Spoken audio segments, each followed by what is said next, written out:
Сәлем баршаңызға, менің арнама қош келдіңіздер. Бүгін сіздермен өте жұмсақ, үлпілдек болып шығатын булочка пісіретін боламыз. Егер сіздер булочка пісіргенде қамырларыңыз қатты болып қалса, булочка суығаннан кейін қатты болып қалса, не болмаса көтерілмей қалатын болса, дәл осы видеоны соңына дейін қарап, менімен бірге жасап көріңіздер. Менің арнама тіркеліп, лайк басып, қоңыраушаны басып кетуді ұмытпаңыздар.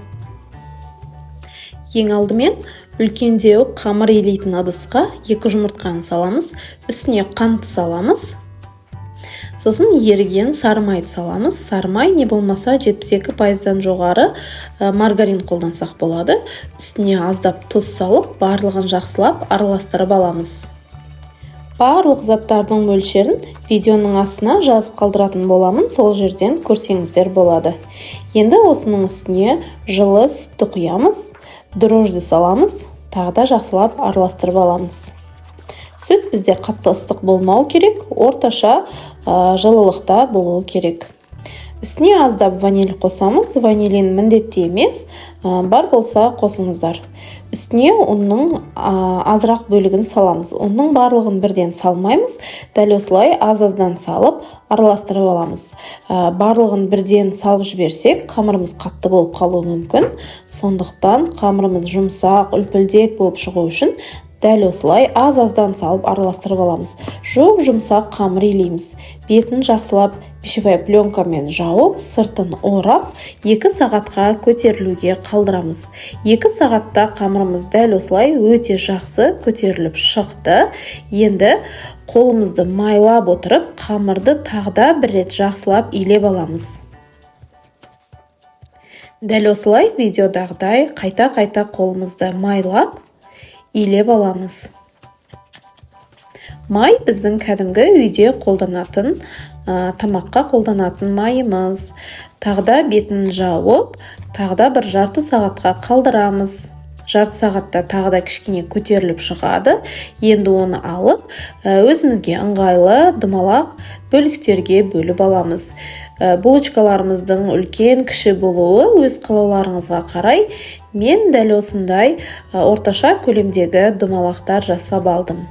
Енді оның үстін тағда пакетпен жауып, тағда 15-20 минутқа қалдырамыз. 15-20 минуттан кейін алып, жаямыз орташа қалыңдықта. Сосын ішіне кез келген начинка салсақ болады. Мен сүзбе пайдаландым, творогты азырақ қант араластырып, дәл осылай түйіп шықтым.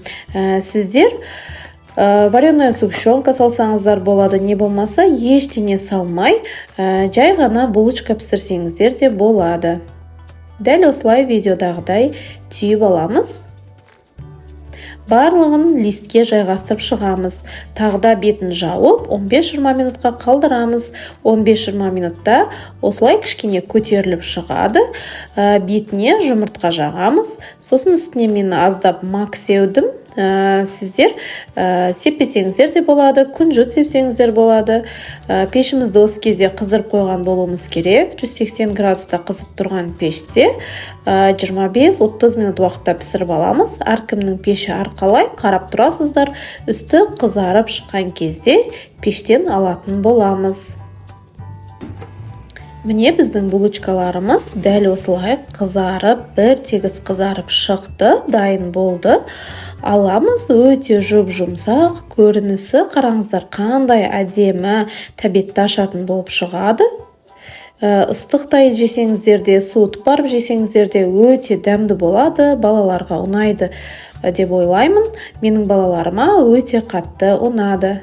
Қараңыздар қандай жұмсақ, үлпілдек болып шықты. Қамыры деген өте жұмсақ, дәмді болып шығады. Міне қараңыздар ішіні.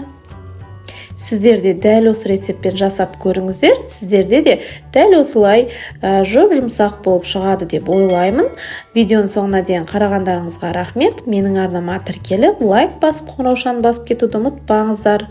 Келесі видеоларда көріскенше аман сау болыңыздар.